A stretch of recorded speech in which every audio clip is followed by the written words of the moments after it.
తర్వాత దేనా సులోచన బ్రదర్,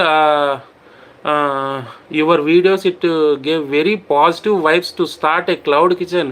పెట్టండి మేడం, స్టార్ట్ చెయ్యండి. మీకు అడ్డు ఆపు ఎవరితుంది? ఎన్ని పోతాయి? ఎన్ని డబ్బులు పోతాయి? కోట్లు పోతాయా? లక్షలు పోతాయా? ఏం పోవు కదా. బట్టలు వేసుకున్నంత వాల్యూ లేదు మేడం క్లౌడ్ కిచెన్. నేను చెప్తున్నా కదా. ఇంకొకటి కూడా చెప్తున్నా ఏంటనంటే, మనకు బయట రెస్టారెంట్లో 100కి 100% కల్తీ ఫుడ్ దొరుకుతుంది. కొన్ని చోట్ల మాత్రమే మంచి ఫుడ్ దొరుకుతుంది. అది ఎక్కడ దొరుకుతుంది అనేది మన వల్ల కాదు కదా, ఎవడు కూడా దాన్ని ఫైండ్ అవుట్ చేయలేడు. చాలా లోతుకి వెళ్తే కానీ దాన్ని ఫైండ్ అవుట్ చేయలేము. సో క్లౌడ్ కిచెన్ ఫుడ్ అనేది 100% ఇంట్లోనే ఉంటుంది. ఎందుకు క్లౌడ్ కిచెన్ నేను సజెస్ట్ చేస్తానని అంటే, మనం ఏదైతే తింటామో కస్టమర్ కూడా అదే పంపిస్తాం ఫస్ట్ ఆఫ్ ఆల్. ఎందుకంటే దీనికో నూనె, దానికో గిన్నె మనం పెట్టాం. అలా అని చెప్పి రోజుల తరబడి మన దగ్గర మురిగిపోయి బట్టలు కానీ, సామాన్లు కానీ